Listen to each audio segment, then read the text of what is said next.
Hello everyone, how are you? Hey, you know what happened on Friday Night SmackDown and WWE main event for February the 10th, 2023. Honestly, it was the shittiest episode of SmackDown since Triple H just took over. And I gotta wonder, this is some shit that Vince McMahon would have had a way of control of what happened. It had to be. Because there was no way Triple H would put that on actual TV unless Vince McMahon had his hands all over it. We had Lacey Evans defeat basically a nobody again, 2 weeks in a row. She made her submit to the Cobra Clutch. Whoopie a freaking do. Lacey Evans is really good. She has fought on NXT. She has battled Becky Lynch for the Raw Women's Championship. She's faced Charlotte Flair for the SmackDown title. Why the hell is she fighting jobbers? It makes no goddamn sense. I get it. This is maybe a new military look for her. They've done this before, and she was fighting actual talent. I hate this when they come back and fight jobbers. I hate it. It makes no sense. I understand if this is the first time actually seeing her on TV, but it's not. She's been here for years now. And that jobber she faced, if you know the actress Bella Thorne, if not, Google Bella Thorne's image on the computer or your cell phone, and basically take that image of Bella Thorne mixed up with the body of a go-go dancer, and that's who that jobber looked like to me. Clear as day, Bella Thorne as a go-go dancer. Adam Pearce put Sonya Deville and Chelsea Green in a tag match against Raquel Gonzalez, Liv Morgan, because he was getting fed up with Sonya, Chelsea complaining, asking for opportunities after opportunities. One-sided match, terrible match. Liv Morgan ran and hit a jump-up knee to Sonya in the corner, and then she went off the top rope, and Sonya caught her in the face with a knee. Raquel Gonzalez got in, did her 5 moves of doom, basically like John Cena's. In case you don't know, the 5 moves of doom is clothesline, big boot, fall slam, running spin elbow drop, and a pinfall attempt. But the one-eye powerbomb, sorry. That's the 5 moves of doom. She delivered all those. Sonya Deville, who kicked out. That was amazing to see. Then Chelsea Green tagged in. Raquel Gonzalez one-eye powerbombed her. Tagged in Liv Morgan. Liv Morgan hit Oblivion on Chelsea Green. And then Raquel Gonzalez powerbombed Liv Morgan on top of Chelsea Green for the 1-2-3. Chelsea Green is a waste of a roster spot. Honestly, she is. She's come back, and basically they took everything they did with Billie Kay of the Iconics, the look of Alicia Fox, and they're giving it to Chelsea Green, and it's not going to go nowheres. She is no good. She sucks. She is literally green in the ring. She is terrible. Braun Strowman and Ricochet took on Jimmy and Jay for the SmackDown Tag Team Championships because they won the tournament. Because they replaced Drew and Sheamus, who was taken out by the Viking Raiders in the tournament.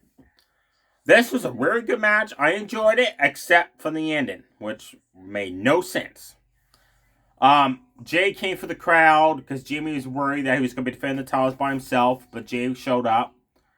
Man, Ricochet was all over Jey Uso. He hit a lionsault, then a standing moonsault, then a standing shooting star. Then he hit a top rope crossbody on Jimmy. The Usos had to end the offense fury of Ricochet with a double team super kick, then a double team Samoan drop. Braun Strowman tagged in. He caught Jimmy coming off the top rope with an uppercut. Then he just flattened Jey Uso, man, folks. Then he went outside the ring to do that running thing he does around the ring, where the Usos hit the double super kick on him. Jay hit another super kick to stun Braun Strowman. Braun Strowman game flattened down both Usos with running shoulder tackles, stuff like that. He tagged in Ricochet.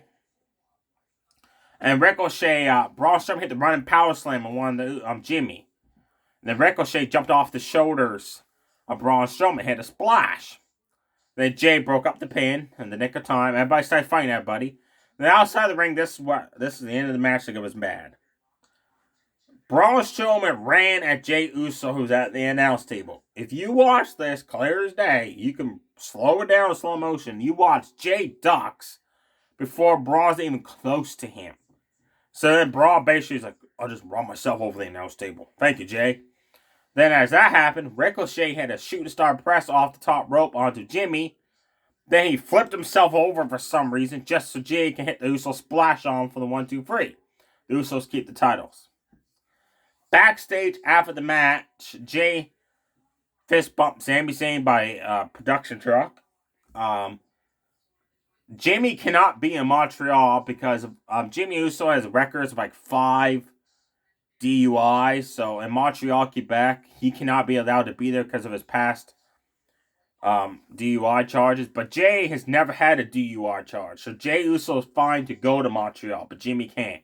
So I don't know if they're going to have both Usos not compete in Elimination Chamber or be there for Roman. Or Jay will show up and not Jimmy, because Paul Heyman told Jimmy that Roman wants you guys to stay home next week to watch what happens on TV when you're not looking around, which is the fist pump between Sami and Jay. Sheamus and Drew McIntyre took on Hit Row. Oh my good lord. Hit Row sucks so bad. McIntyre was looking at Adonis like, seriously, we're fighting you guys. Overhead tossed his ass. Adonis hit a drop kick. That was it. Then he ran at Sheamus. And I don't know if he's trying to hug Sheamus on the ropes or what the hell he was trying to do. But he just stood there in front of Sheamus. And Sheamus was like baffled like what was going on.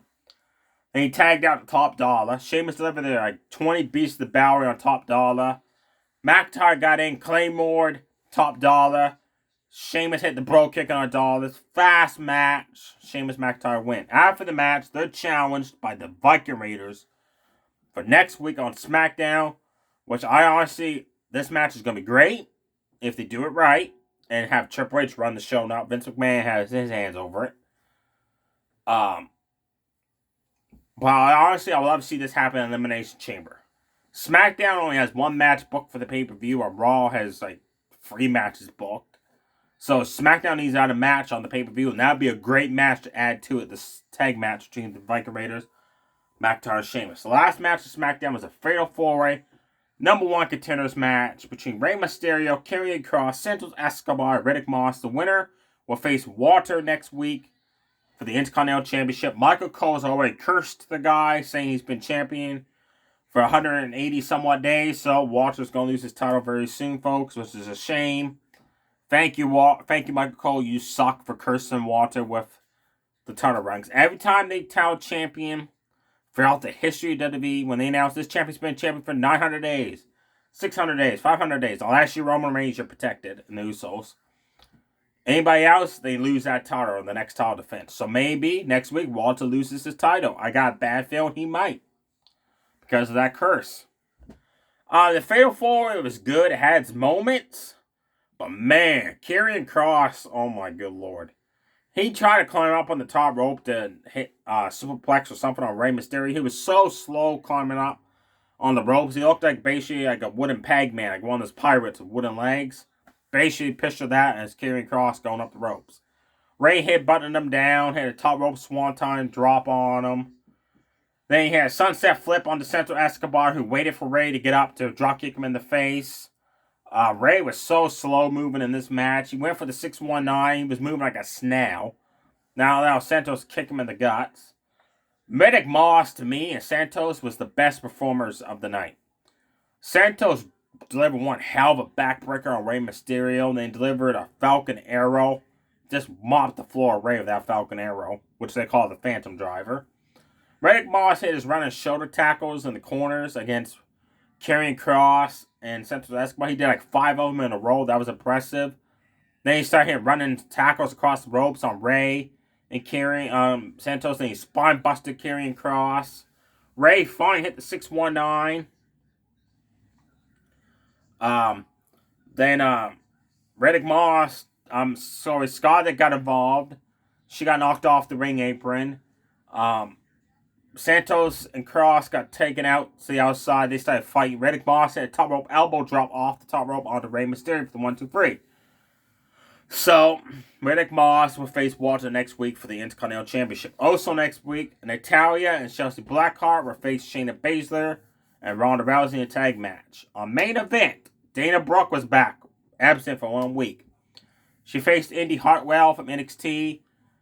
Easy win for Dana Brooke. She won with the neck breaker. Now, why I laughed my ass off in this match was, by the way, it was a bad match because of Indy Hartwell. Nothing against Dana Brooke because she's good. While I laughed my ass was about Andy Hartwell still for the match. I got a list of accomplishments I want to do the WWE. Number 1, compete in my first ever Women's Royal Rumble match. Done. Number 2 on my list, compete on main event. That's number 2 on your goddamn list. Shouldn't number 2 be win a championship? Duh. The other match was the OC, Luke Gallows, Carl Anderson took on the Creed brothers from NXT. It was an okay match. It started off slow, but then it picked up. The OC hit the magic kill on Brutus for the 1-2-3. There you have it, folks. Honestly, don't even watch SmackDown this week on main event. It was a bad episode. Now, I went with my good friend Joey. We went to Digby in Nova Scotia, where we live at. We went to Walmart. And Joey picked up a double pack of Andre the Giant and Hulk Hogan. I got my Sami Zayn with the beard. I was looking for this one because Walmart New Minus had Seth Rollins, Andy Hartwell, and that was it. This one had these two guys, all 4 of them, and Sami Zayn. Huge fan of Sami Zayn, and his shirt says, I'm the Intercontinental Champion. I had to get this one, and also, I was a fan of the X-Men growing up when I was a kid. And I found this. It's the very first ever, the first 16 episodes of the X-Men cartoon series on DVD. Like that. And also, my Amazon order arrived, folks. I had to get this on Amazon. It is Venomized Iron Man Funko Pop. So it looks pretty sweet there. And if you look on the side here, it comes with a display stand that you set him on that. So it looks like he's shooting out red energy or stuff like that. That looks awesome. I like how that, you can't see it here. I apologize because the display stand is there. But that's how you hook him up. That's cool. I've been looking for this around where I live at. Could never find it. So I saw it on Amazon. So I ordered it. It finally came in the mail. Happy for that. There you have it, folks. Stay safe, everybody. Too sweet. Bye.